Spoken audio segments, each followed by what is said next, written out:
bagi-bagi pengalaman.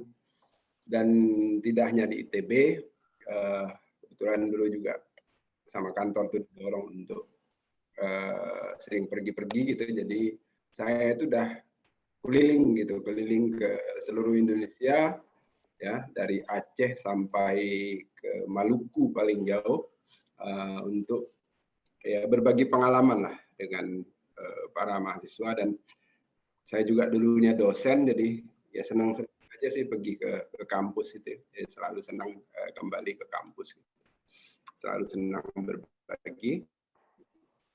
Nah,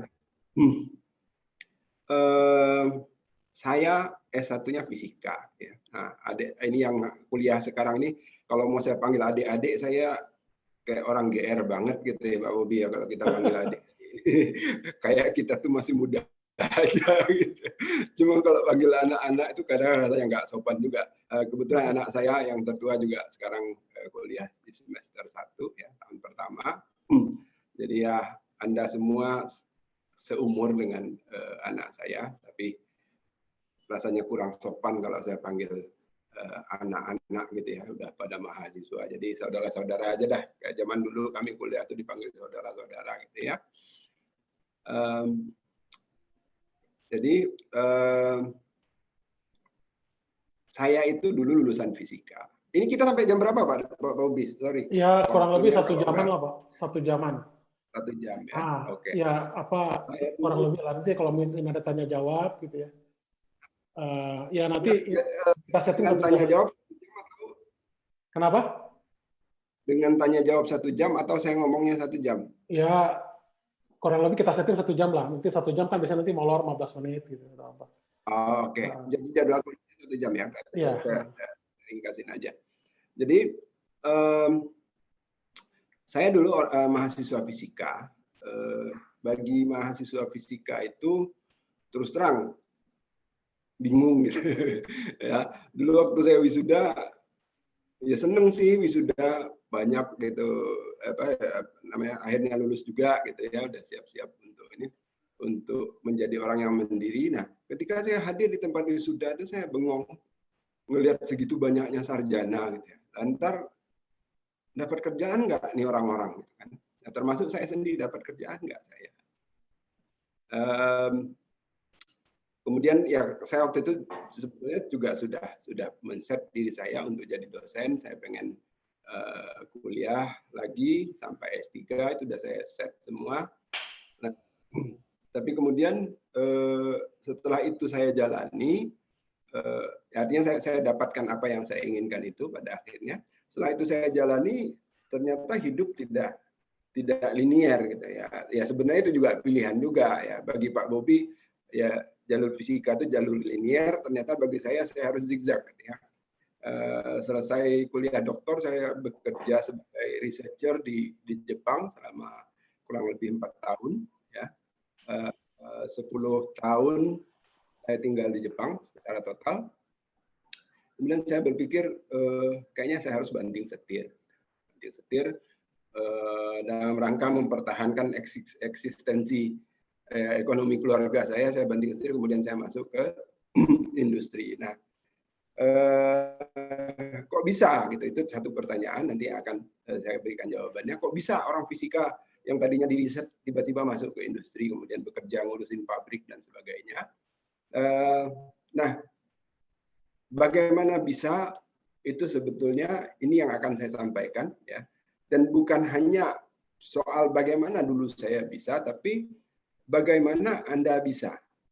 Jadi saya akan bicara soal hal yang paling mendasar di manajemen, yaitu bagaimana kita menetapkan satu target, menetapkan tujuan. Ini hal paling dasar dalam manajemen, saudara-saudara harus paham ya. Bagaimana kita menetapkan tujuan, kemudian menyusun rencana untuk mencapai tujuan itu. Jadi rencana itu adalah sederet tindakan, sederet target yang mau kita raih dalam rangka tercapainya tujuan. Oke, saya sudah siapkan materi. Ini bisa share ya Pak ya? Iya Pak, udah saya setting sharing bisa. Multiple. Ini adalah materi berbasis pada buku yang saya tulis. Jadi karena saya keliling-keliling kampus itu, materinya kemudian saya rangkum dalam sebuah buku. Ini judulnya From to Habit. Ini diterbitkan oleh kelompok media ya. Kalau mau beli itu di toko buku ada. Saya akan bercerita bagaimana kita mencapai tujuan, khusus dalam konteks yang sederhana, yaitu bagaimana kita mencapai tujuan kuliah. Nah, yang sering dipahami orang, yang sering dipahami mahasiswa, itu kuliah itu seperti black box. Ya, black box, pokoknya kita cuma berpikir, oh ntar lulus, ya lulus, dapat kerja, kemudian ya banyak duit lah gitu ya. Ya, minimal bisa hidup lah, kalaupun nggak banyak duit bisa hidup. Nah, seringkali proses di sini yaitu tadi dipandang sebagai black box. Mahasiswa nggak tahu apa proses yang harus dilalui di sini. Nah, faktanya ini data sudah agak lama, tapi dengan pandemi ini datanya masih meningkat gitu ya. Jadi pengangguran sarjana itu termasuk pengangguran paling tinggi di pasar tenaga kerja kita, ya. Dan ini terus meningkat. Nah, ya saya yakin sih anak-anak ITB enggak lah. Tapi kalau pengalaman saya anak-anak UGM ya, UGM kan termasuk perguruan tinggi top juga Indonesia. Banyak juga yang ternyata nganggur. Termasuk yang tadi dari lulusan fisika itu khususnya bingung. Ya. Kenapa sih orang-orang ini nganggur? Ya, karena hal sederhana. Pertama, mereka tidak punya skill. Tapi lebih spesifik lagi sebetulnya, mereka tidak punya skill yang laku untuk dijual di pasar kerja. Nah, saudara-saudara sekalian, ketika saya pulang dari Jepang tahun 2007, itu 13 tahun yang lalu, saya doktor. Tentu saja saya punya skill saya riset, sudah terbukti saya digaji orang di Jepang, artinya saya punya skill. Tapi ketika saya mau pulang, mencari kerja itu tidak gampang. Kenapa? Skill saya tidak laku, tidak cocok. Jadi ada dua hal yang harus Anda ingat, yaitu punya skill dan skill Anda itu punya matching, punya pasangan di pasar kerja. Ini dua hal yang harus Anda ketahui. Sehingga Anda harus mencari sejak sekarang, ya, Anda mau menuju kemana? Ya. Kita bicara soal pekerjaan. Ya. Entah itu Anda bekerja pada orang atau Anda mau bangun usaha sendiri, silakan. Tapi intinya adalah Anda harus punya dream. Nah, dream ini secara spesifik, gampangannya untuk anak kuliahan tuh, lu lulus mau ngapain sih? Lu lulus mau kerja apa gitu lah. Sesederhana itu. Ya. Syukur-syukur kalau secara jangka panjang punya dream yang lebih besar, punya mimpi yang lebih besar. Saya ingin membangun sebuah bisnis, misalnya data, gitu ya, berbasis pada data science. Silakan. Atau saya mau bekerja di perusahaan, ya, dengan posisi sebagai programmer. Silakan ya. Tapi intinya sadarilah bahwa pada akhirnya Anda harus kerja. Ya, harus kerja. Nah, artinya tetapkan tujuan. Dalam manajemen selalu soal ini. Pertama, tetapkan tujuan. Ini hal yang paling mendasar dalam manajemen. Ya. Tujuan. Nah, setelah Anda tetapkan tujuan itu, Anda kemudian berpikir, tujuan ini mendefinisikan what you need to do. Kalau Anda ingin jadi tentara, misalnya, jelas ya. Kalau nanti lulus kuliah dari ITB ini, Anda harus mendaftar wajib militer misalnya. Atau Anda harus keluar sekarang dari ITB untuk mendaftar ke akademi militer. Ya. Ini harus jelas buat Anda. Ya, apa yang harus Anda lakukan? Atau apa yang harus Anda miliki? Ini harus jelas. Ya. Jadi misalnya tadi Anda pengen buka startup. Nah, untuk buka startup itu skill apa yang Anda butuhkan? Apa saja yang Anda butuhkan dari sisi skill, dari sisi modal, dari sisi macam-macam. Ini yang harus Anda kumpulkan. Kumpulkan informasinya, kemudian dari situ Anda harus menyusun rencana. Apa yang harus Anda lakukan ini, rencana ini bicara soal where and when, ya, how, dan sebagainya, teknis. Apa yang harus Anda lakukan di sini? Ya, kapan Anda melakukannya? Kapan itu harus Anda raih? Nah, rencana ini tentu saja Anda dieksekusi, dilaksanakan untuk, ya kalau nggak dilaksanakan rencana cuma tinggal rencana, tulisan di atas kertas. Dieksekusi untuk memastikan Anda mendapatkan apa-apa yang Anda butuhkan tadi. Ya tentu saja di situ ada proses kontrol. Kontrol itu apa? Kontrol itu artinya setelah ini tadi dieksekusi rencananya, tercapai nggak targetnya? Tercapai nggak targetnya? Kalau tidak tercapai, maka harus dilakukan tindakan koreksi. Koreksi, ya. Kemudian dari koreksi itu Anda membuat rencana baru. Balik lagi ke rencana. Rencana baru, yang rencana itu Anda eksekusi lagi, ya. Kemudian kontrol lagi. Kalau sudah berhasil, berarti Anda sudah berhasil. Kalau belum, Anda harus mengulangi. Ya, kalau dalam manajemen ini disebut dengan siklus PDCA, ya. Plan, do, check, adjust. Oke. Nah, ini harus ada di kepala Anda. Nah, sekarang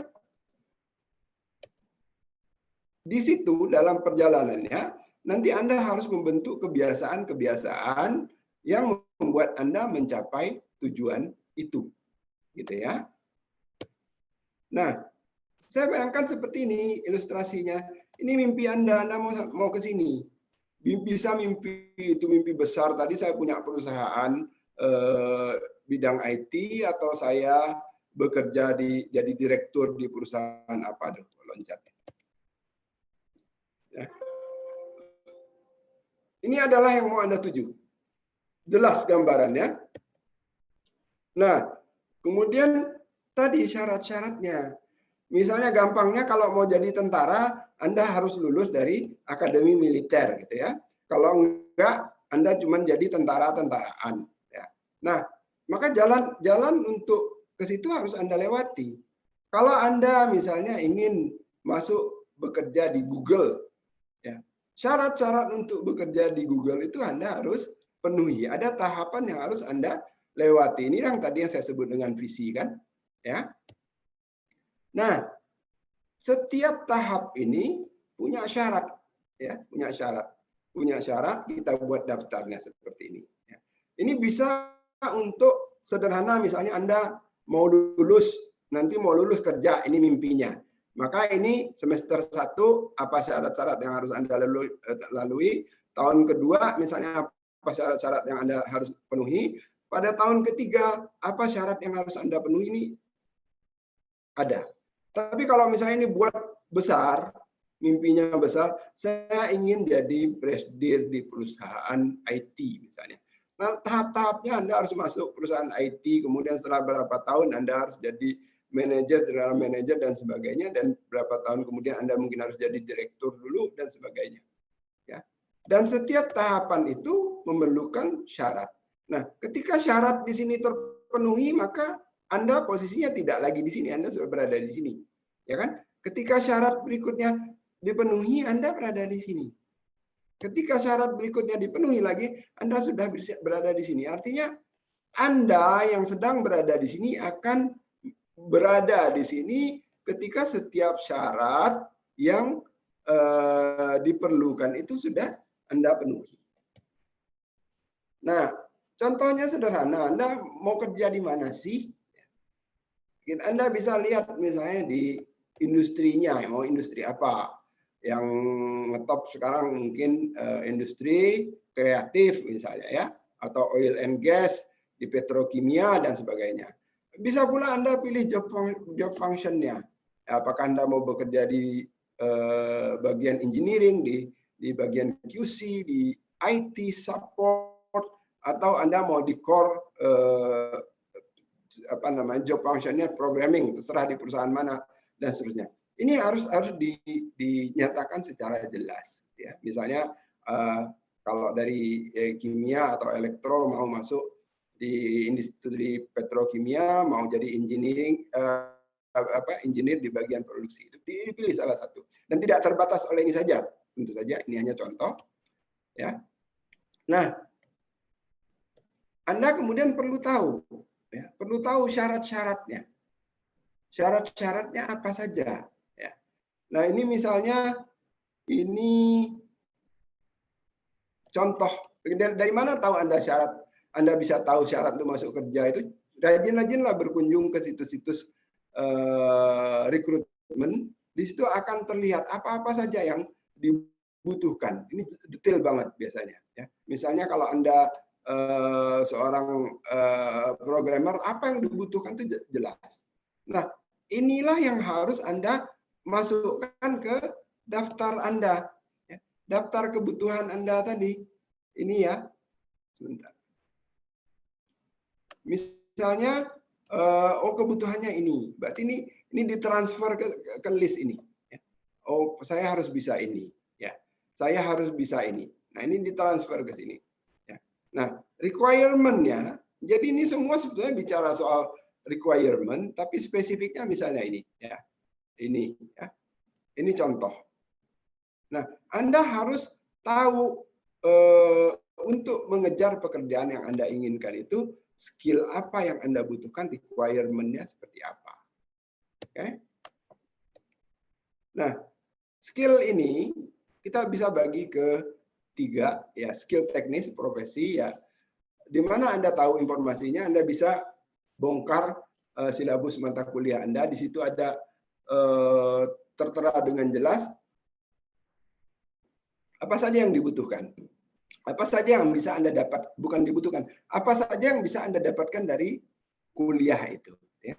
Kemudian ada skill umum, ya. Skill umum ini nanti sebentar lagi kita akan bahas. Kemudian ada skill khusus, ya. Anda punya kemampuan sertifikasi khusus. Ya, misalnya kemampuan SAP, itu kan boleh dibilang tidak diajarkan di kuliah, yaitu Anda harus cari di luar sendiri, ya, berbasis pada pencarian Anda sendiri, ya. Nah, ini kompetensi dasar. Kompetensi dasar yang harus dimiliki oleh semua orang. Dia mampu memakai komputer, ya. Semakin canggih dia mampu memakainya, ya semakin besar peluang dia untuk dapat pekerjaan. Ya. Kalau cuma bisa menghidupkan dan mematikan, ya bisa dipastikan itu tidak akan dapat pekerjaan. Ini saya nggak akan bahas detail, Anda semua anak komputer udah tahu lah soal ini. Yang paling penting ini di sini adalah kemampuan belajar. Ya tadi saya ceritakan, saya lulusan fisika, tiba-tiba masuk pabrik harus bekerja menangani persoalan perpajakan, menangani persoalan ekspor impor. Nah, kok bisa? Itu kan? Kok saya bisa mengerjakannya? Ya basisnya adalah saya dulu membangun kemampuan belajar.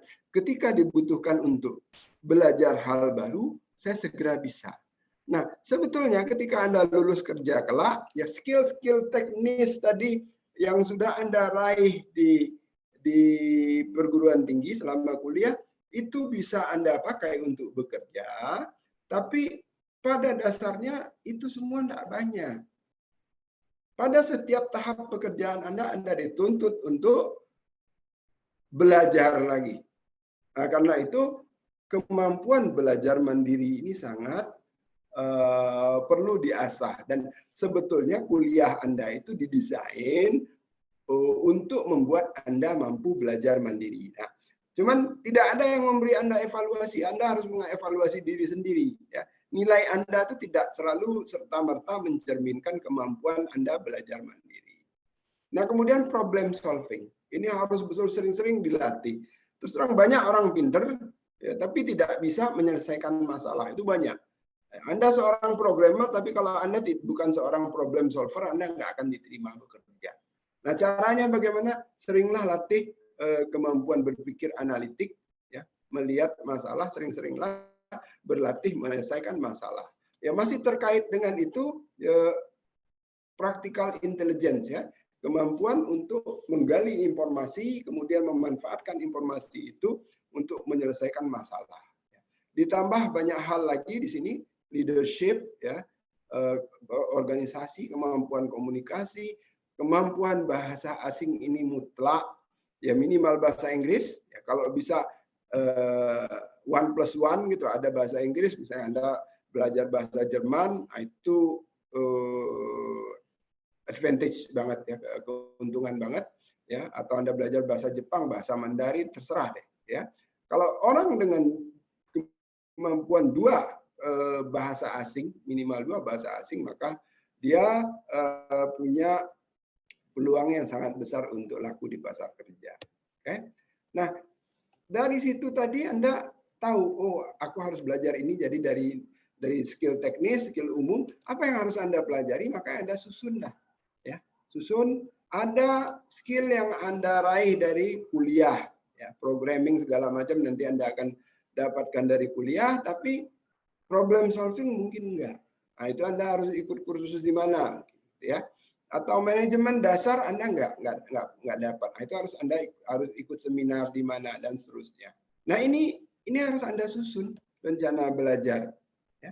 Rencana belajar termasuk tidak hanya belajar, sebetulnya Anda perlu membangun network, ya. Di mana Anda akan membangun network? Kapan? Dalam kesempatan apa Anda akan membangun network?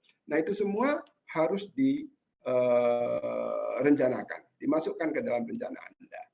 Nah, sekali lagi, kita kuliah itu orientasinya kompetensi, ya. Jangan sampai Anda cuma mikir kuliah itu hadir, ngisi daftar hadir, duduk, ikut ujian, lulus, dapat nilai. Kenyataannya tadi, banyak orang, ya, lulus kuliah, IPK-nya tinggi, tapi nggak bisa kerja. Salah satu ininya, misalnya dia tidak bisa problem solving, nggak bisa menerapkan ilmu yang dia miliki untuk menyelesaikan masalah aktual di tempat kerja, atau dia tidak bisa belajar hal baru, ya, atau dia tidak bisa komunikasi dan seterusnya. Jadi kuliah itu untuk menguasai sejumlah kompetensi, ya, baik kompetensi yang terkait dengan profesi maupun kompetensi dasar tadi. Nah, pastikan Anda tahu kompetensi tujuan dari setiap mata kuliah yang Anda ikuti. Dan tentu saja Anda harus tahu juga tadi kompetensi yang diinginkan oleh pasar itu apa saja. Nah, pastikan Anda menguasai kompetensi itu. Begitu. Jadi kuliah bukan soal dapat nilai, lulus dapat nilai. Ya, orang nggak peduli sebenarnya dengan nilai kita. But it is about how can you solve the problem. Jadi kita itu dibayar untuk menyelesaikan masalah, ya. Nah, dari tadi tahu apa yang harus Anda lakukan tadi, Anda bisa menyusun rencana, ya. Rencana tahun pertama di breakdown lagi, diuraikan menjadi rencana semester, dan rencana semester itu diuraikan lagi jadi rencana bulanan, ya. Bulanan itu diubah menjadi rencana mingguan dan rencana harian. Intinya apa? Bangunlah setiap pagi dengan rencana. Jangan bangun pagi kepala kosong mau ngapain hari ini, nggak ada tujuan. Nah, itulah awal Anda menghabiskan waktu secara sia-sia. Jadi selalu bangun dengan to-do list. Hari ini apa yang harus saya lakukan? Tidak hanya soal what to do, tapi target hasilnya apa? Ya, dipastikan Anda ingat, ya, kapan itu harus dilakukan dan sebagainya, target hasilnya apa. Dari sinilah Anda, masa depan Anda ditentukan. Oh, hari ini tercapai target ini, hari ini tercapai target ini. Atau sebaliknya, oh hari ini nggak tercapai, atau Anda nggak punya apa-apa rencana, nggak punya rencana apa-apa, maka ini kosong saja. Hari-hari berlalu kosong saja. Saya suka menggambarkannya seperti ini. seperti Anda mengumpulkan bata, ditumpuk seperti ini ya. Sehari 1 bata, 2 hari 2 bata, ya, 4 bata, kemudian lama-lama menjadi tembok dan menjadi sebuah rumah. Ya, ini tujuan Anda. Sekarang kalau Anda mungkin Anda tidak punya tujuan, maka Anda tidak berpikir bata apa yang mau Anda kumpulkan.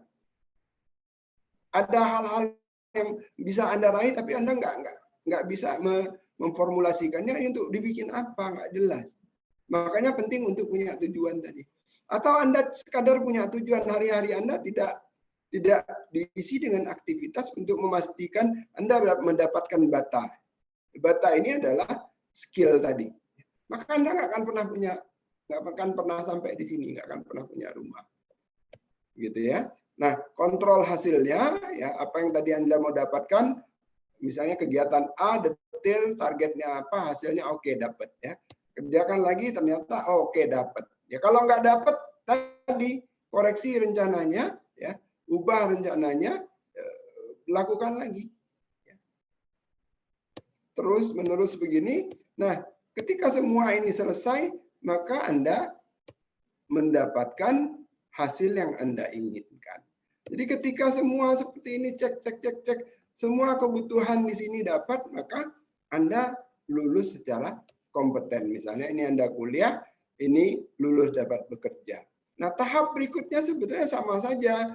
Anda mau menuju ke sini, misalnya Anda jadi dari seorang staf nanti pengen jadi manajer, sama juga di sini ada daftar yang lebih panjang.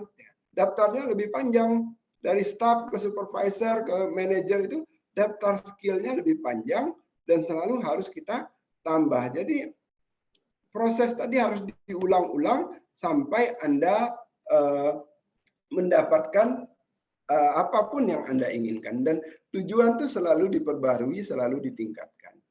Nah, untuk bisa mencapai itu semua, Anda perlu membangun kebiasaan-kebiasaan positif.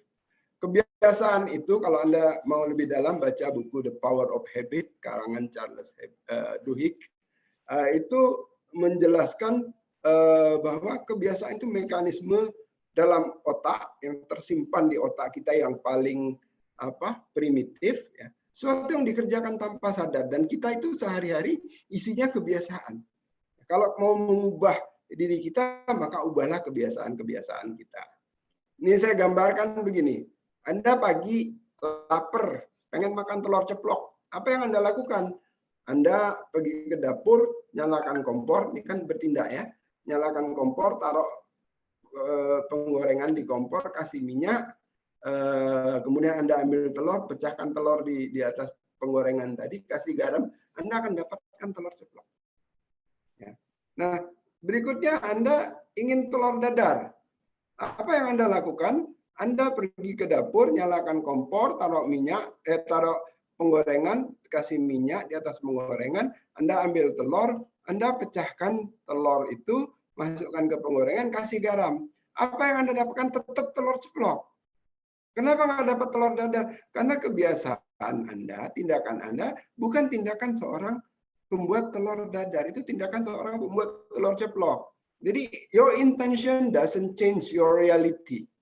Yang mengubah realitas itu adalah kebiasaan-kebiasaan Anda. Ya kan? Orang ingin telur dadar tapi kebiasaannya telur ceplok, ya dapatnya telur ceplok. Orang ingin langsing tapi kebiasaannya adalah kebiasaan orang gendut, maka dia akan gendut. Orang yang ingin lulus dapat kerja tapi kebiasaannya adalah kebiasaan pengangguran, maka dia akan jadi pengangguran. Begitu saja paparan saya ringkas. Ini terus terang saya kagok-kagok begini.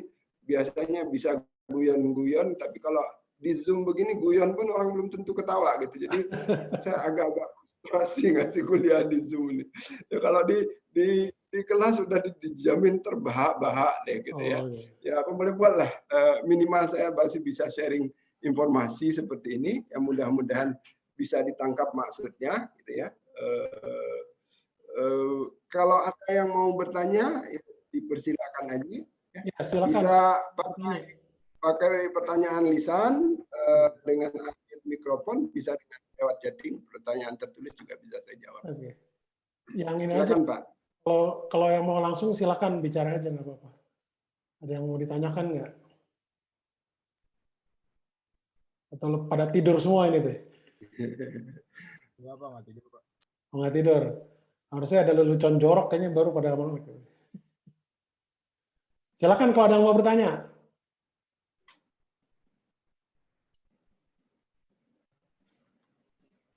Kurang seru Pak ya kalau nggak langsung ya. Kurang seru ya memang. Jadi ya itu tadi sambil nunggu yang mau bertanya nih, belum ada yang mau tanya. Anak-anak fisika itu sangat sulit dapat kerja ya. Tapi berapa tahun yang lalu, jadi saya itu sering tuh ditanya anak fisika, Pak, di kantor Bapak ada kerjaan enggak gitu kan, adik-adik kelas saya. Saya bilang kebetulan belum ada nih, belum ada lowongan kan. Nah, banyak orang yang mencari pekerjaan nggak nemu-nemu. Kenapa? Yang dia punya itu nggak cocok sama pasar. Tapi suatu saat saya pernah ketemu, nggak sengaja ketemu dengan anak dari UGM, ketemu di jalan. Saya tanya, kamu udah lulus? Sudah Pak. Jadi dia dulu pernah ikut kuliah saya seperti ini, cuman kan offline bukan online. Kemudian dia nyolek saya, mengenali saya di jalan. Kemudian saya tanya, kamu sudah lulus? Sudah Pak. Kerja di mana? Oh, ternyata dia kerja di perusahaan retail di elektronik. Dia jadi programmer di situ. Anak fisika, ya, anak fisika jadi programmer dan itu bisa, gitu, bisa. Ya dia tadi lihat di mata kuliah fisika tuh nggak ada programming, tentu saja. Ya kalaupun ada paling pengenalan ringkas lah, nggak seperti ya anak-anak di informatika. Nah, tapi karena dia tahu bahwa di pasar kerja itu ada peluang kerja bagi orang yang bisa programming, ya dia belajar. Itu yang tadi saya bilang.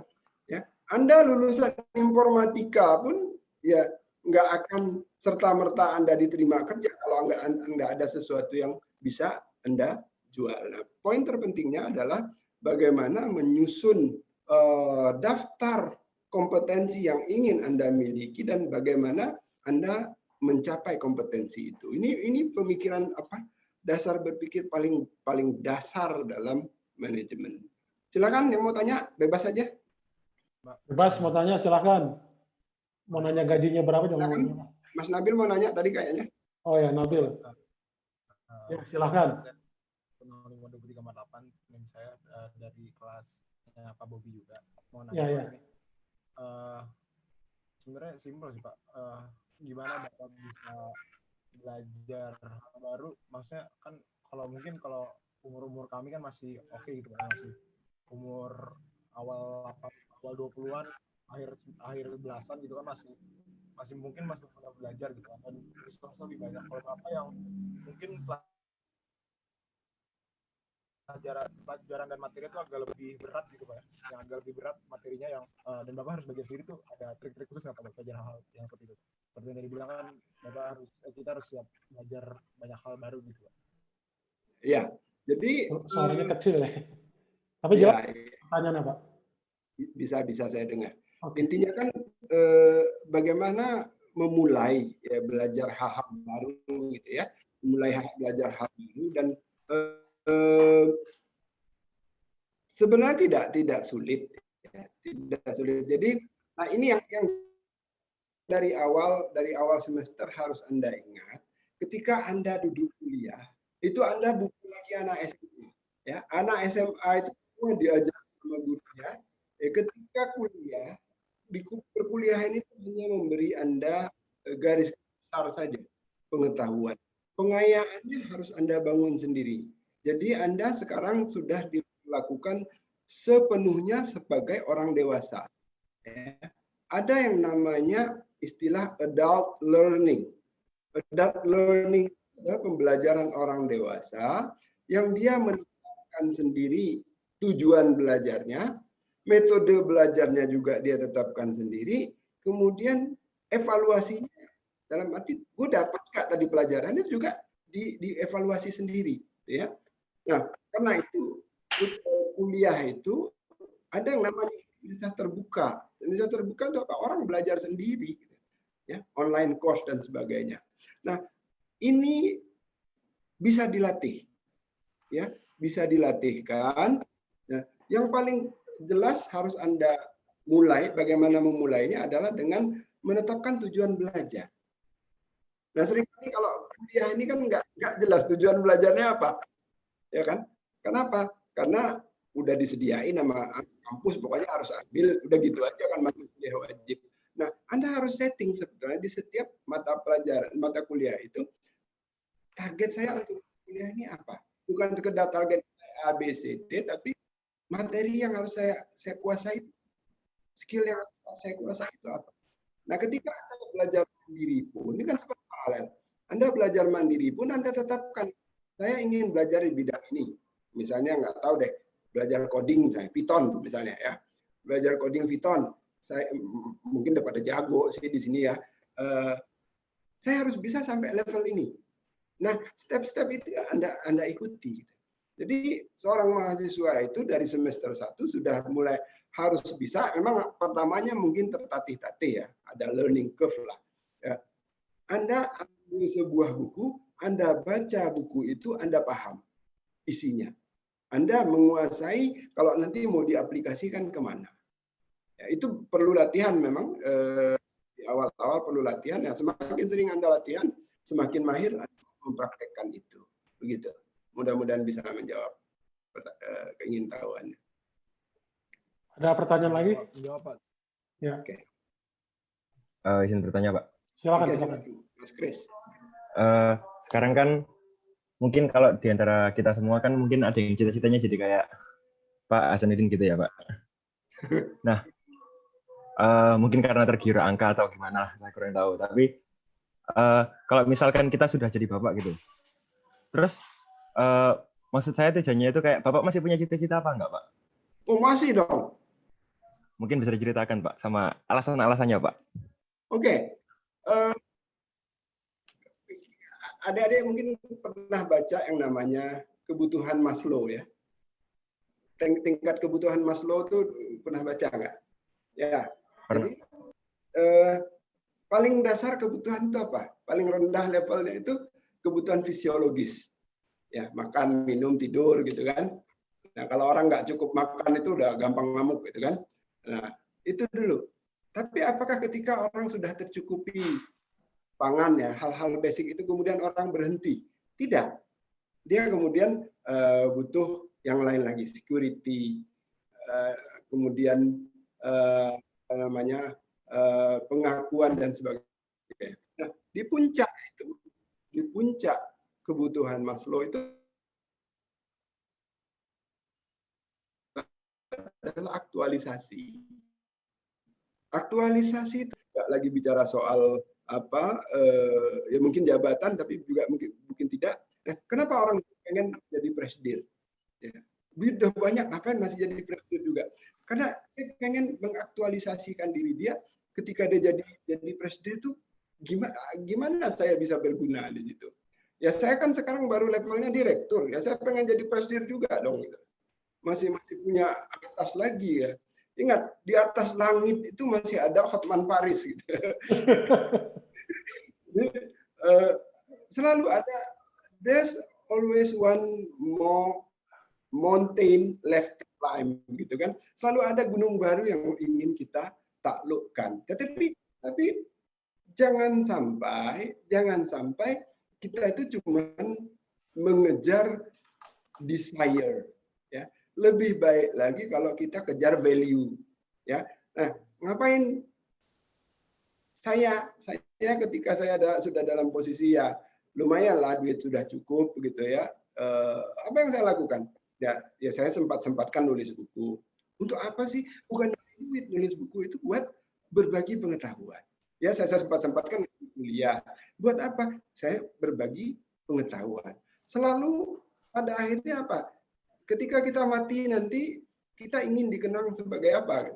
Kalau kita udah mati kan nggak ada lagi yang tersisa yang bisa kita nikmati. Harta kita pun ya diambil sama anak istri kita kan, ya. Kalau kebutuhan istrinya lebih dari satu ya diambil oleh istri kita gitu. Rebutan antar istri, kita nggak bisa lagi punya sesuatu. Tapi if you leave something behind, ya, ketika kita misalnya, saya paling suka itu ketemu anak yang kuliah saya seperti ini, Pak, terima kasih dulu sudah mengingatkan, sudah memberi saya inspirasi, dari situ saya bergerak dan saya sekarang sudah jadi ini. Ya. Di dalam dunia ini aja sudah ketika saya masih berada di dunia aja orang mengenang manfaat yang saya sebar. Nah, poin terpenting sebetulnya adalah orang mengenang kita dari karya yang kita hasilkan. Ya kan? Misalnya Einstein itu sampai sekarang terus disebut orang. Einstein nggak kaya raya. Ya. Terus disebut orang dan terus dieksplorasi orang karyanya. Nah, semakin besar karya Anda, semakin awet dia bertahan di sepanjang zaman. Ya, sesederhana saja Anda mungkin suka Star Wars ya. Saya heran juga anak-anak saya kecil-kecil itu suka Star Wars. Ya, itu kan film di zaman saya sama Pak Bobby masih pakai celana kabut gitu ya.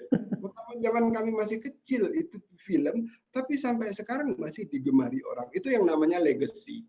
Jadi di level atas itu kita sudah mencari legacy. Apa yang mau kita tinggalkan untuk orang lain?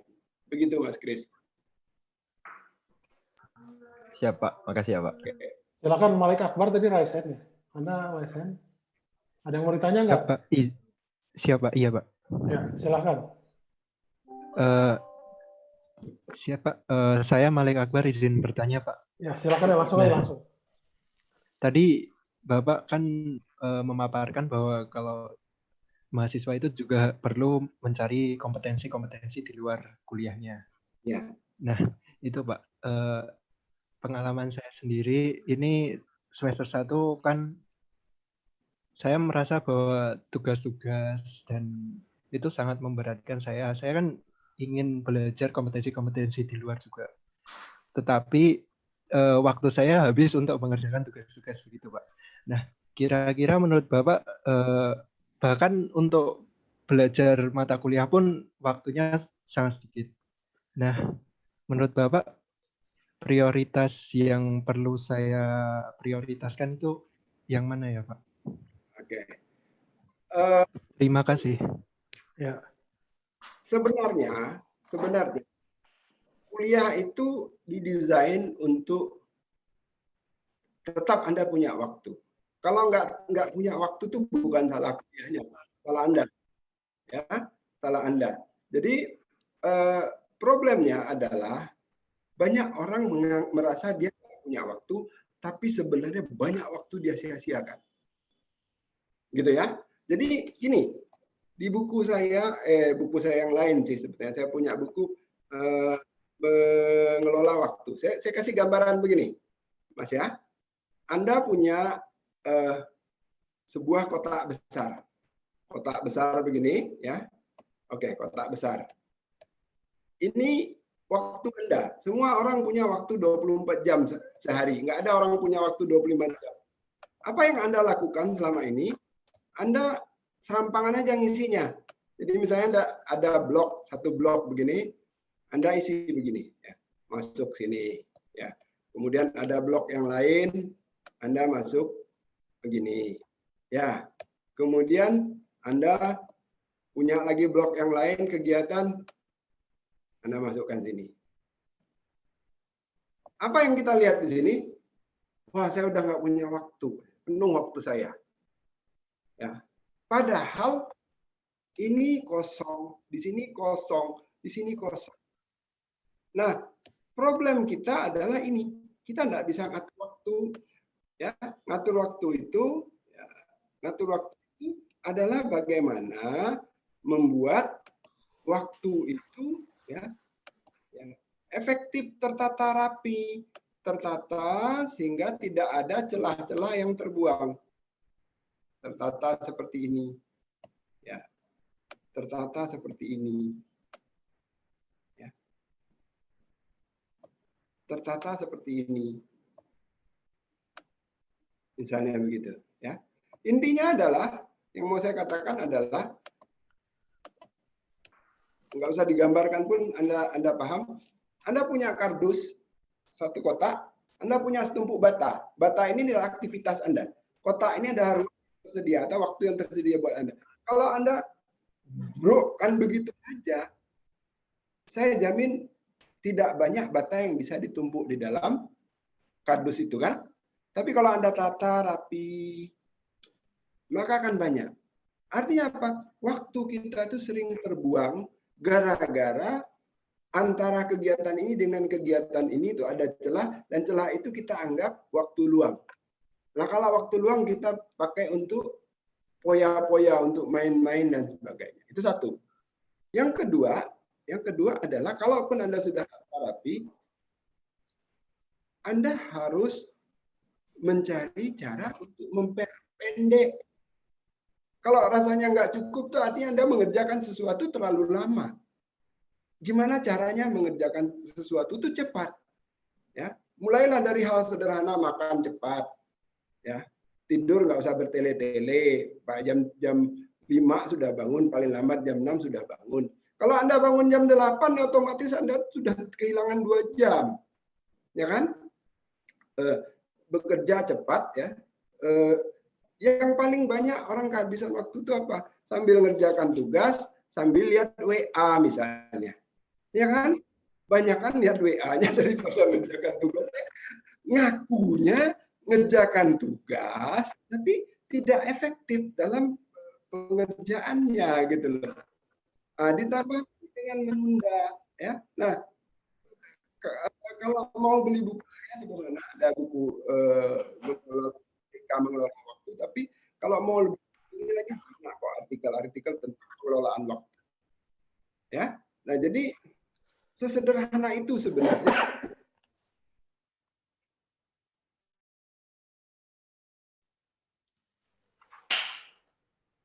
Banyak orang aku nggak punya duit buat beli buku, tapi pulsa HP-nya entah berapa ratus ribu bulan ada aja uangnya gitu ya. Ya banyak orang ngaku nggak punya waktu, tapi dia sebenarnya menghabiskan waktunya untuk nongkrong, untuk chatting, untuk nonton dan sebagainya.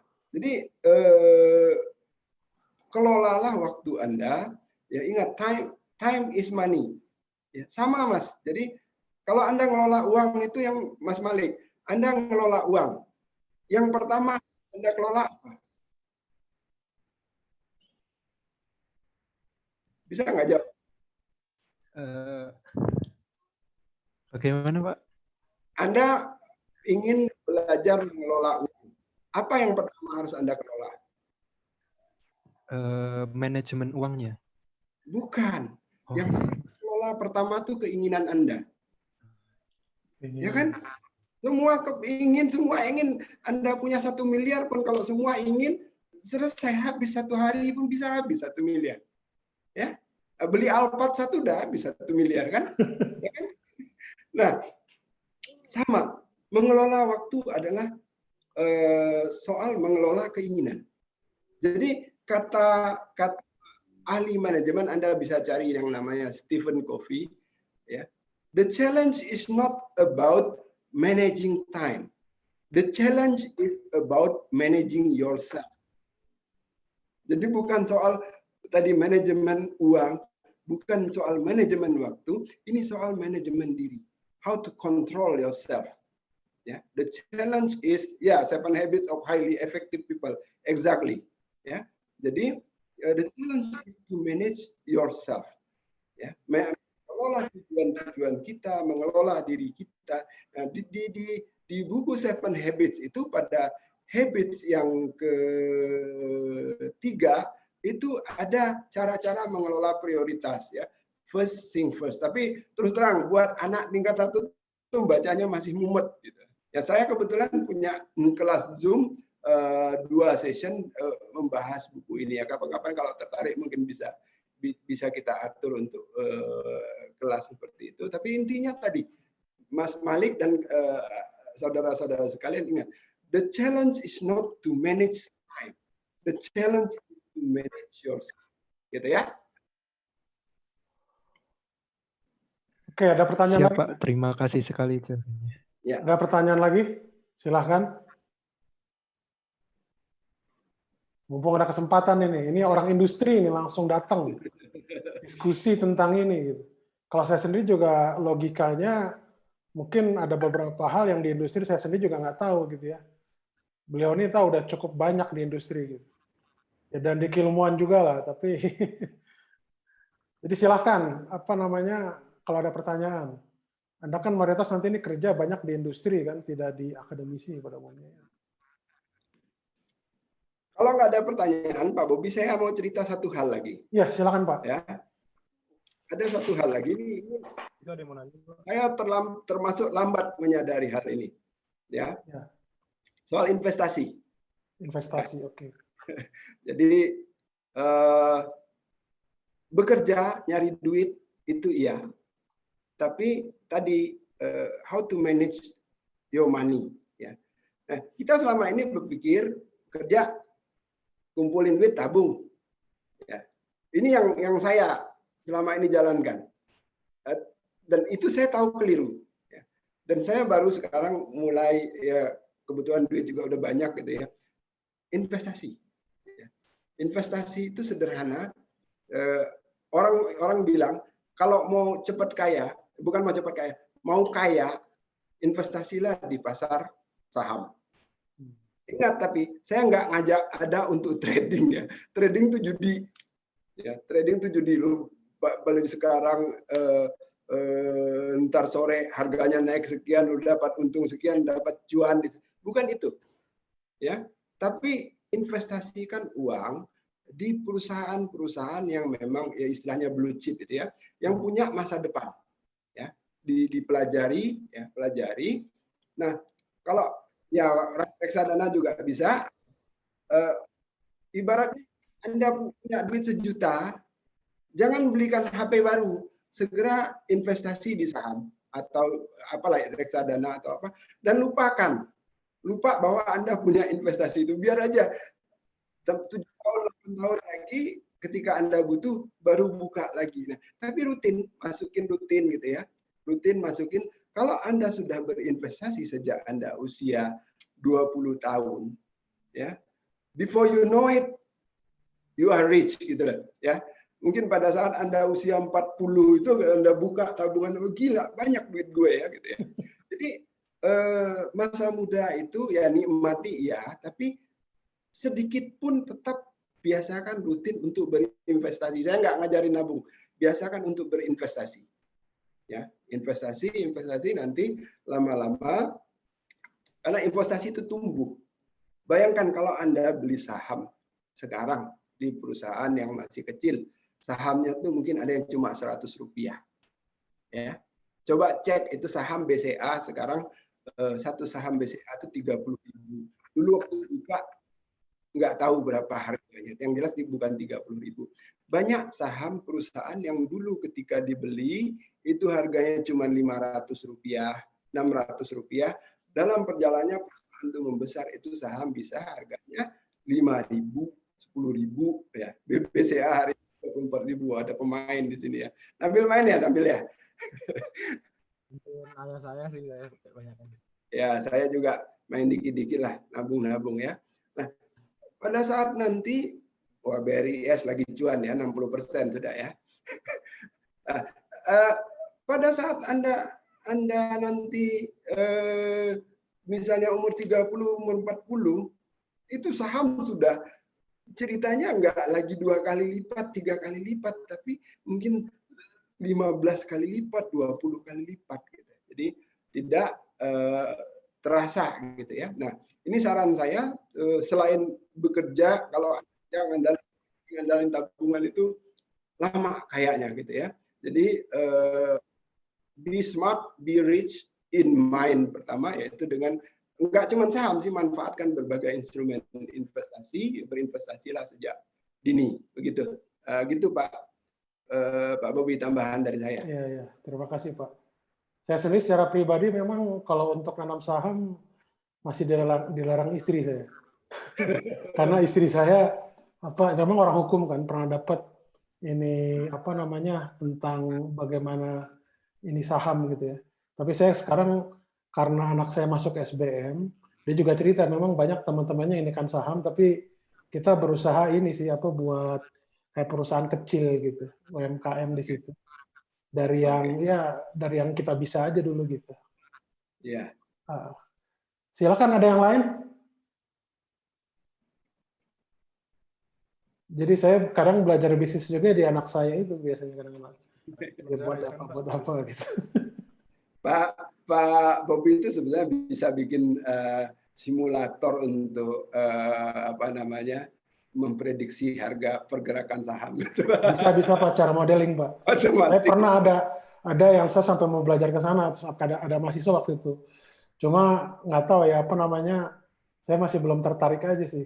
Jadi ketika saham juga kan ada teman-teman saya juga tuh yang seangkatan ngajakin gitu kan, kita pakai apa kayak dari perusahaan security ya gitu ya, pakai apa-apanya gitu. Ya. Nah, tapi istri saya selalu bilang pokoknya jangan melakukan hal yang kita masih belum banyak tahu gitu. Ya udah akhirnya jadi saya itu aja bangun kayak perusahaan kecil gitu. Apa ya itu karena anak saya di SBM ya sekalian aja dia nanti yang ngelola segala macam gitu. Tapi teman-temannya sih kelihatannya ini ya mungkin Anda tahu sendiri kalau SBM kan istilahnya menengah ke atas gitu ya. Jadi mereka itu memang pemikirannya saya sudah banyak maju ke sana. Ada lagi yang lain ya? Itu mungkin cerita dari saya ya. Yang masih istilahnya dosen murni lah.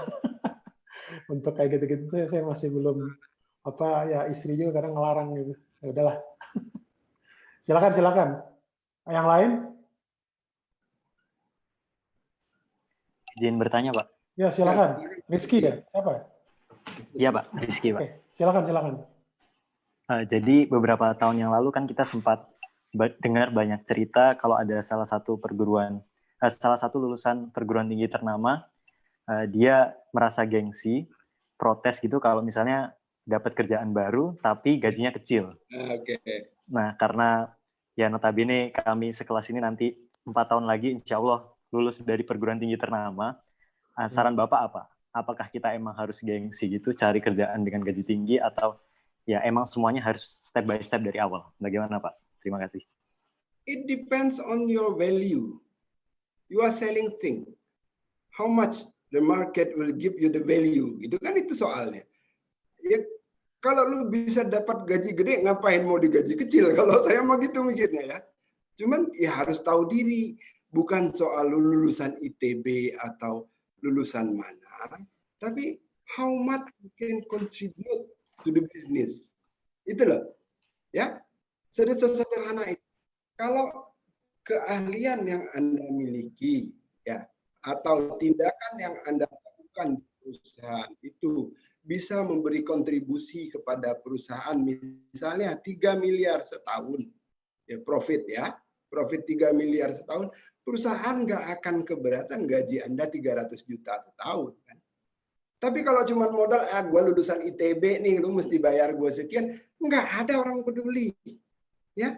Kalau misalnya pekerjaan itu bisa dikerjakan oleh lulusan ITB dan bisa dikerjakan oleh lulusan institut teknologi nggak jelas dimanapun berada gitu ya, ngapain dia bayar anak ITB dengan gaji tinggi kan begitu. So buatlah Anda ya, menjadi seorang yang punya skill tinggi, yang skill itu ya, jarang dimiliki orang dan tidak hanya jarang dimiliki orang, buatlah skill itu membuat Anda berkontribusi secara nyata kepada perusahaan. Ya, saya kemarin barusan menyampaikan ini juga kepada para manajer. Kalau kita di perusahaan itu selalu pertanyaannya kontribusi Anda untuk produksi berapa? Kontribusi Anda untuk quality apa? Kontribusi Anda untuk cost down apa? Dan itu selalu ditakar dengan berapa rupiah kontribusi Anda. Jadi saya ketika baru banting setir masuk ke perusahaan, gaji saya sekian dari dosen tadi menjadi jadi pekerja pabrik, gaji saya sekian. Nah kemudian saya dalam pekerjaan itu berkreasi, saya lihat ini begini, ini bisa nurunin cost, kalau saya begini kan ini bisa nurunin cost. Waktu itu saya kontribusi kira-kira 3 miliar setahun. Dengan setting waktu itu, artinya kalau kita hitung persentase, nanti kalau produksi perusahaan tumbuh besar, itu akan lebih besar lagi.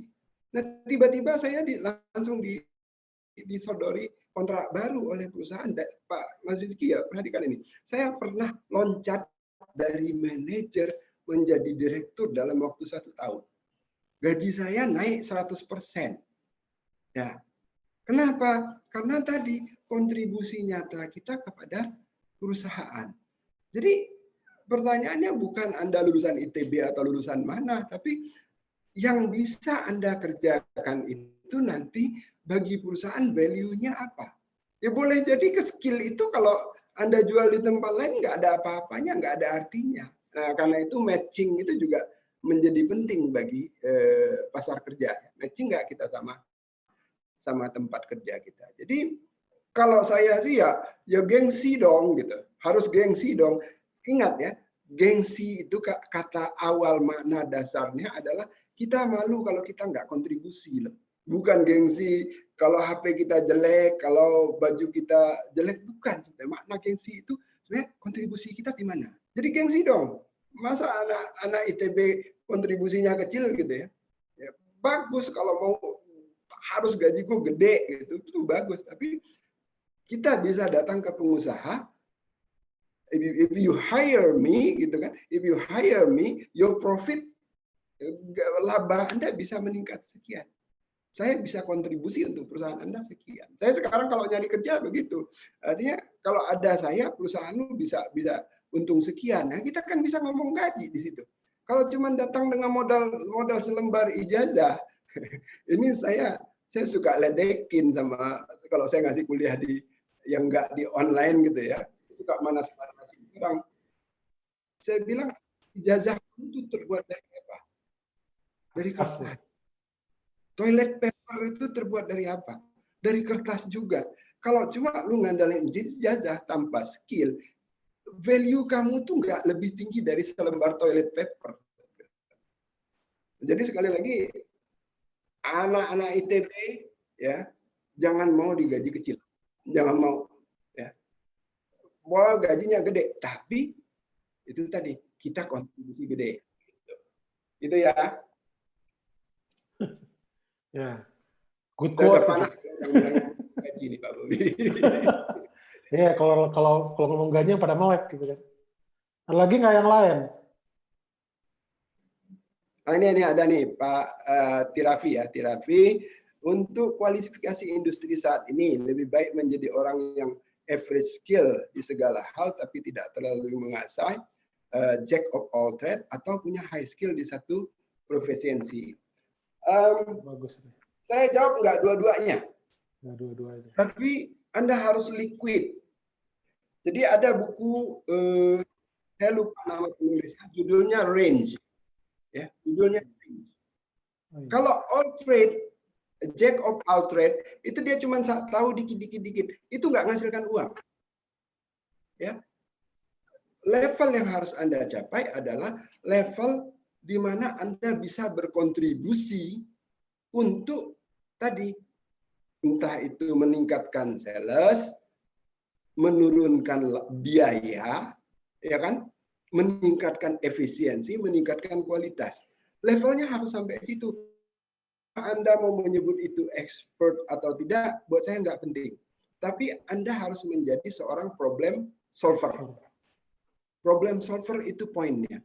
Jadi kalau saya lebih memilih untuk punya banyak skill di berbagai, tapi saya tidak mau di level jack.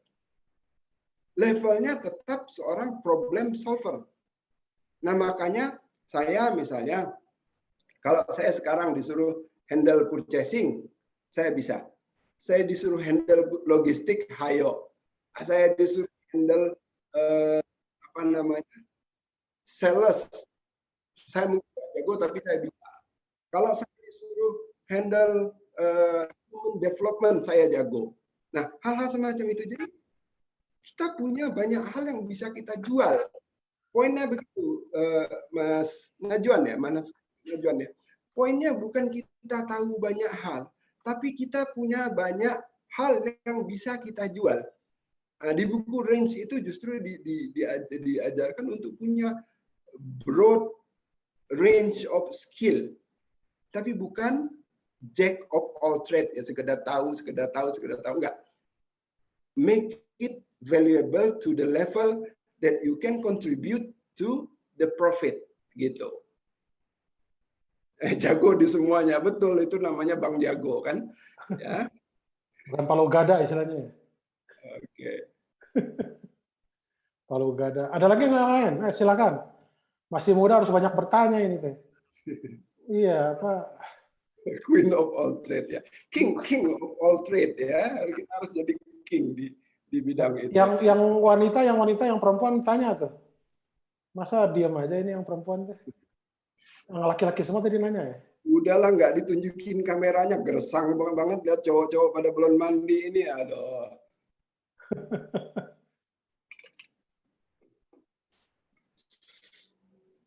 Ada lagi yang lain? Yang perempuan pada malam, yang perempuan satu lah sebelum ditutup. Pak. Ya, silakan. Permisi, mau tanya. Ya. Kan kayak tadi barusan kayak ada banting setir gitu ya. Emangnya nggak stres? Maksudnya gimana sih kita kontrol stres gitu? Saya jujur aja kayak gini aja udah rada stres gitu. Stres kenapa sih gitu? Stres itu kalau kita nggak enjoy, ya. Kalau kita enjoy nggak bakal stres lah. Stres itu ketika kita merasakan ini sulit, ini berat. Maka kuncinya adalah cari cara untuk belajar sesuatu dengan cepat. When you achieve something, when you are achieving something, things gonna be fun gitu loh. Ya, yang nggak enak tuh apa? Jalan di tempat. Ada orang yang suka jalan di treadmill. Kalau saya jalan di treadmill itu stres saya, kagak maju-maju gitu ya. Mau dimajuin treadmillnya sayang juga nabrak gitu ya. Tapi saya lebih suka jalan di open space. Ada kemajuan yang bisa kita lihat. Nah, supaya Anda nggak stres, buat marker pada rencana Anda. Kalau saya sudah sampai sini, berarti saya sudah mengalami kemajuan. Kalau saya sudah sampai sini, berarti saya mengalami kemajuan. Nah, progres itu membuat belajar itu nikmat. Ya kan? Apalagi kalau sudah mulai bisa ditakar dengan duit. Ya, pertama Anda dapat misalnya nih gaji, katakanlah lulusan pertama itu, kalau sekarang mungkin sekitar 6-7 juta gitu ya. Ketika Anda sudah berada di level dapat gaji 10 juta tuh, aduh, nikmatnya luar biasa gitu ya. Apalagi kalau yang pernah ngalamin kayak saya terus terang bukan nyombong, tapi memang saya sudah dari lahir udah sombong gitu ya. Jadi kenaikan gaji saya itu selalu pernah 100%, 30%. Saya nggak mau naik gaji kecil-kecil, naik 70% gitu ya, kenaikan gaji. Nah, kalau kita bisa akarnya dengan duit itu lebih enak lagi gitu. Apalagi kalau kita lihat rekening bank kita ya, sekian. Jadi buatlah parameter yang membuat kita merasa ada kemajuan. Seperti Anda naik gunung ya, Mbak Pavita ya. Kita lihat misalnya di dekat Bandung itu paling dekat mana, Gunung Ciremai ya, di Kuningan ya. Kita lihat kalau kita masih di bawah sini, mau naik melihat puncak itu tinggi banget, ya kan? Nah, kalau Anda stres dengan tanjakan, udah deh, mau baru jalan mungkin 100 meter itu mungkin udah gila gitu ya. Tapi kalau Anda menikmati prosesnya, nggak berasa, tahu-tahu udah di tengah gunung, ngelihat ke bawah, gila, udah jauh gue jalannya. Nah, ketika Anda sudah berada di lereng gunung menuju puncak, Anda sudah bisa melihat ke bawah tadi yang sudah Anda lewati. Itu udah nggak berasa, ngejar puncak itu nggak berasa. Nah, yang paling penting harus Anda tumbuhkan di sini adalah the joy of learning. Ya, ada buku Pak Bobby juga kemarin bikin dapat ya buku tulisannya siapa? Richard Feynman. Feynman. Itu profesor fisika yang dapat hadiah. Nah, cobalah Anda baca buku itu tentang the joy of getting to know ya Pak ya, saya lupa istilah khususnya, tapi nikmati rasa mendapatkan satu pengetahuan baru. Belajar itu tuh akan membuat Anda menjadi orang yang luar biasa, pembelajar yang luar biasa, gitu ya. Saya sekadar sekarang bisa utak-atik video, ini kan jagonya anak saya, dibuat di YouTube, itu saya merasa bahagia. Gitu ya, jadi kalau belajarnya enjoy itu hal yang luar biasa, gitu ya. Gitu ya Mbak Papita ya. Jadi berusaha untuk nikmati apa yang Anda lakukan. Ya Pak, terima kasih. Oke, nah ini Mas Farel nanya, kalau belajarnya enjoy tapi nilainya jeblok gimana? Nilai ya itu adalah prosedur standar, ya standarnya Pak Bobby dan kawan-kawan untuk menilai Anda, ya kan? Sebenarnya Anda boleh tidak usah peduli dengan nilai, tapi Anda harus peduli dengan kompetensi. Nah, belajar enjoy itu bukan sekedar senang bisa buka buku sambil nyanyi-nyanyi, bukan. Belajar enjoy itu adalah menikmati Anda menguasai kompetensinya. Nah, itu yang lebih penting. Biasanya sih kalau Anda menguasai kompetensinya otomatis nilainya bagus. Tapi terbalik, jangan dibalik. Nilainya bagus tuh belum tentu menguasai kompetensi. Ya, kenapa? Sekedar rajin latihan ngerjakan soal tahun lalu itu udah bisa nilainya bagus, tapi belum tentu Anda menguasai kompetensinya. Nah, kalau bagi saya nilai itu hanya syarat administratif. Ya, IPK saya jelek terus terang aja. Kalau dibandingkan Pak Bobby jauh jeblok saya, gitu ya. Tapi poinnya adalah saya menguasai kompetensinya. Tapi jangan remehkan nilai, karena bagi HRD dia lihat nilai dulu, ya ini nilainya IPK-nya masa cuma 2,5 ya langsung dibuang sekarang kan. Kalau zaman saya dulu 2,5 itu masih laku, sekarang udah dibuang. Nah, Anda mau nggak mau harus tunduk pada rule, ya. Jadi tetap ya belajarlah gimana caranya dapat nilai tinggi. Oke. Pak Mas Nabil, nah ini makin lama makin panas nih Pak. Pak Bobby tadi malu-malu pada nanya ya. Ini terus Mas Jaki dulu. Orang sering dengar orang kaya makin kaya, orang miskin masih makin miskin. Ya terus terang orang miskin. Saya ini mantan orang miskin ya. Saya sekolah itu dulu enggak pakai sepatu. Ibu saya buta huruf. Ya, Bapak saya cuma kelas 2 SD, kami dari keluarga petani hidup di pulau terpencil. Kalau ngomongin kere saya udah jangan adu kere deh sama saya paling kere lah. Ya. Tapi ibu saya ngajarin apa? Orang miskin itu bermula dari mentalitas miskin. Ya, salah satu mentalitas miskin itu apa? Benci lihat orang kaya. Ya, cintailah orang kaya. Ya. Suatu saat Anda akan menjadi orang yang Anda cintai itu. Jangan benci sama orang. Tumbuhkan kemauan belajar. Ya. Kalau orang kaya makin kaya, sederhana Mas Nabil, jangan cengir. Mas Nabil kalau saya kasih 1 miliar sekarang, cengir ya. Dia main tadi saham Indosat cuan banget ya Mas Nabil ya. Anda main 1 miliar ya. Anda invest saham 1 miliar dalam kalau kemarin habis pandemi nih. Tahu nggak? Satu saham itu bisa selisihnya itu Rp1.200. Ya, kalau Anda beli saham 1 miliar kemarin bulan Maret ketika bulan Mei ketika saham anjlok, Anda punya 1 miliar, Anda dengan gampang menggandakannya menjadi 2 miliar. Ya kayak gitu. Bukan soal orang kaya makin kaya. Orang kaya jatuh miskin juga banyak. Tapi orang kaya yang berpikir smart, ya menginvestasikan uangnya secara kreatif, ya menghasilkan uang lagi nggak cuma di pasar saham. Orang kaya yang mau banting tulang kerja ya secara smart membuat perusahaan dan sebagainya, tentu saja dia makin kaya. Orang miskin yang kerjaannya Coba bayangin Mas, orang miskin udah miskin gitu kan, maunya jadi apa? Jadi Pak Ogah. Itu umur hidup lu bakal miskin gitu ya. Sebetulnya tidak ada rumus orang kaya makin kaya, orang makin miskin secara natural. Yang ada adalah orang yang kreatif bisa naik kelas, kayak saya bisa naik kelas menjadi orang kaya. Dan sebaliknya, saya menemukan banyak orang kaya yang tinggalan warisan harta orang tuanya tidak terbatas pun terjerembab juga jadi orang miskin. Ya, jadi poin terpentingnya adalah jangan nyalain orang, jangan membenci orang karena keberhasilan dia. Ya.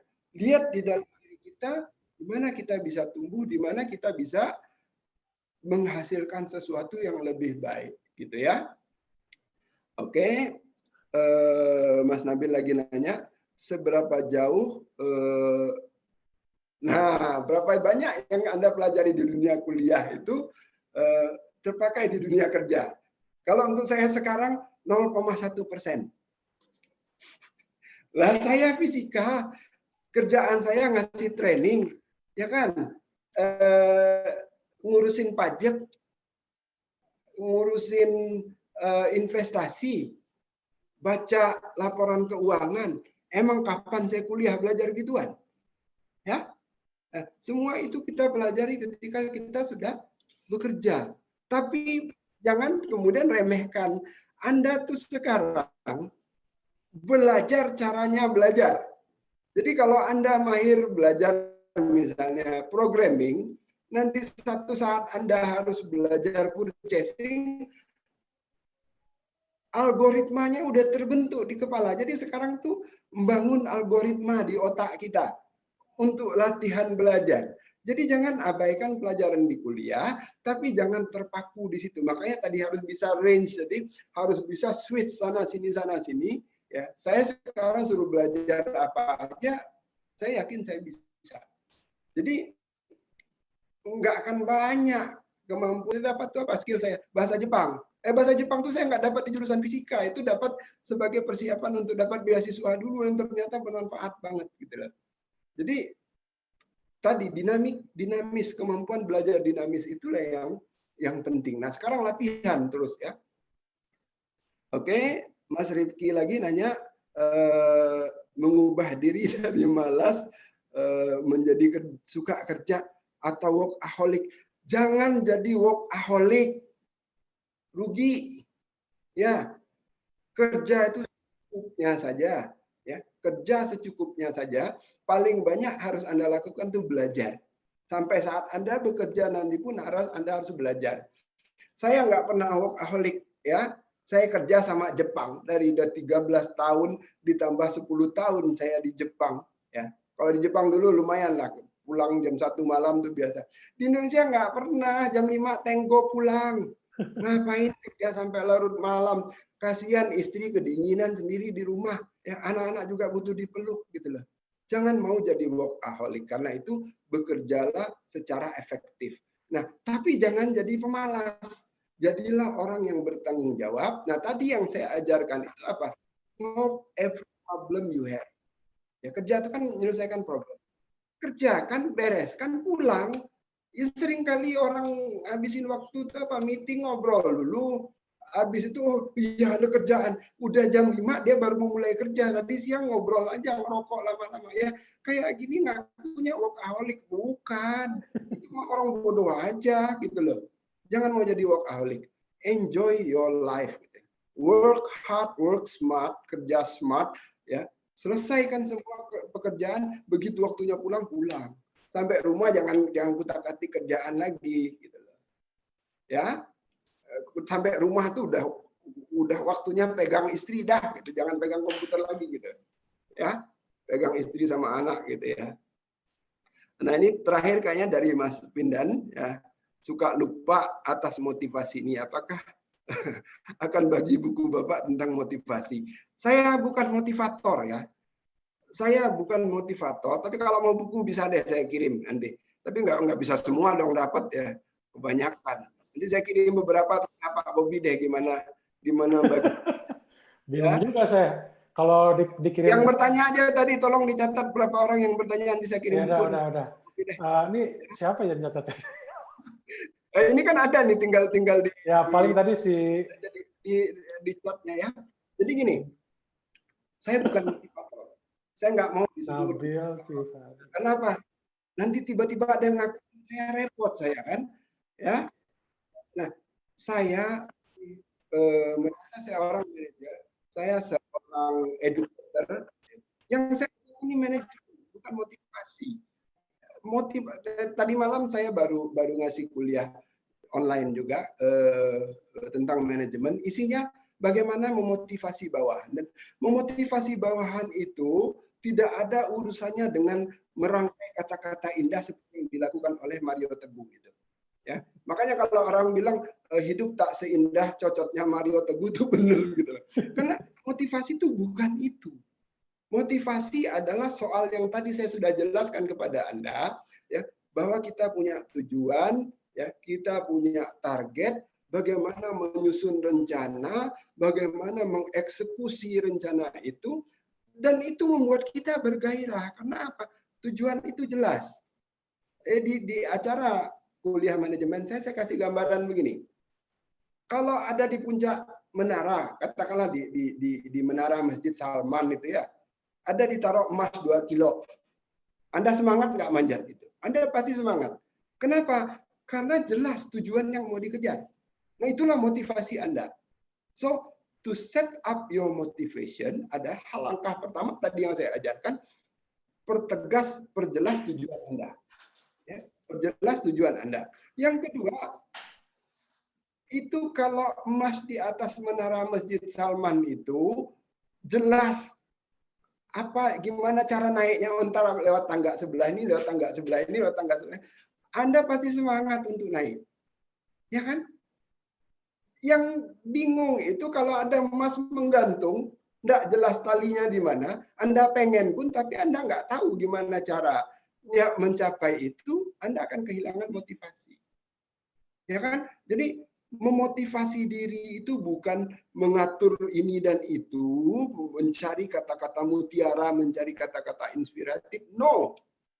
Memotivasi diri itu adalah mempertegas apa tujuan Anda dan memperjelas, membuat rencana yang jelas, breakdown rencana yang jelas untuk mencapai tujuan itu. Ketika itu jelas dan masuk akal, Anda yakin bahwa itu bisa tercapai, maka Anda akan termotivasi.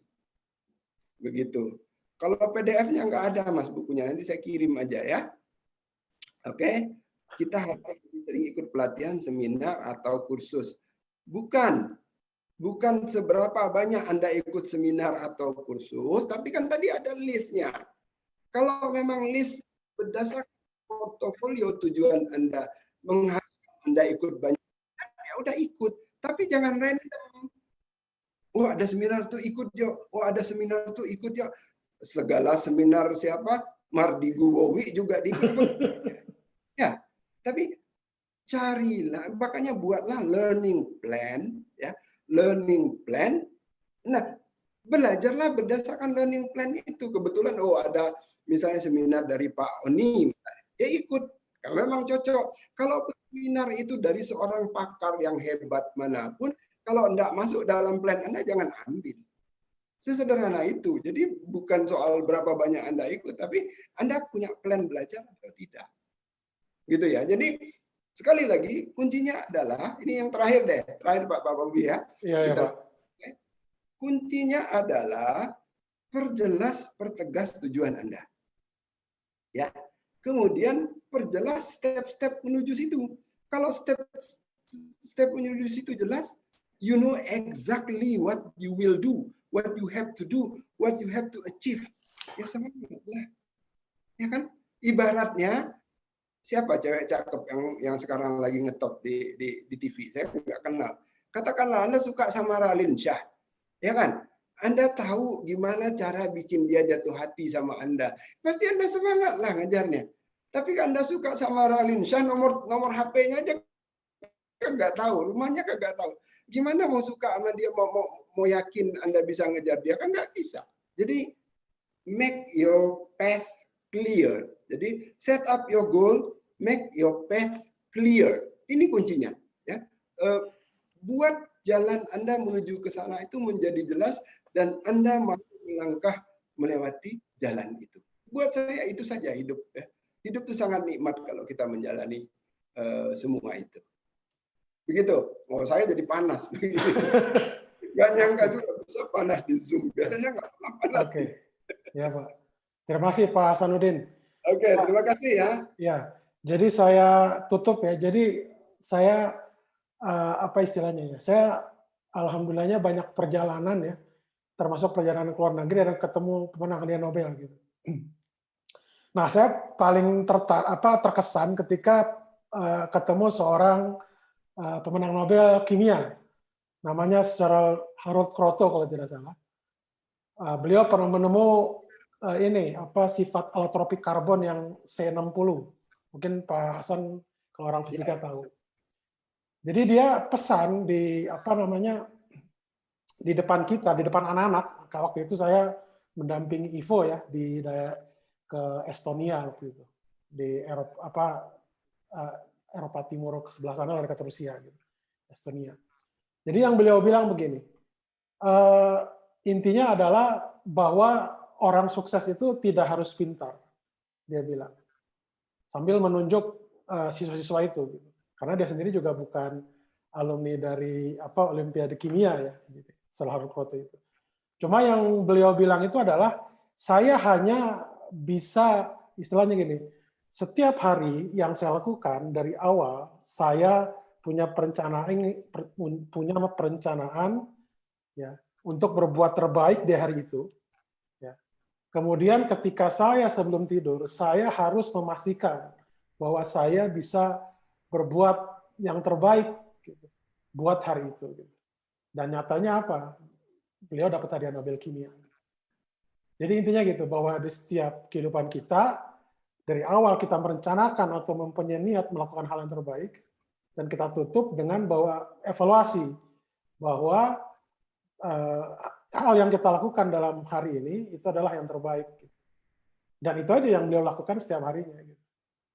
Itu buktinya dapat hadiah Nobel Kimia. Gitu. Itu mungkin penutup dari saya, terima kasih. Terima kasih, Pak. Oke, sukses semua ya. Ya, sama-sama. Oke, sukses semua. Moga-moga pada lulus semua kan ya. Terima kasih. Selamat siang semuanya. Terima kasih Pak Hasanuddin ya. Jadi nanti video ini akan saya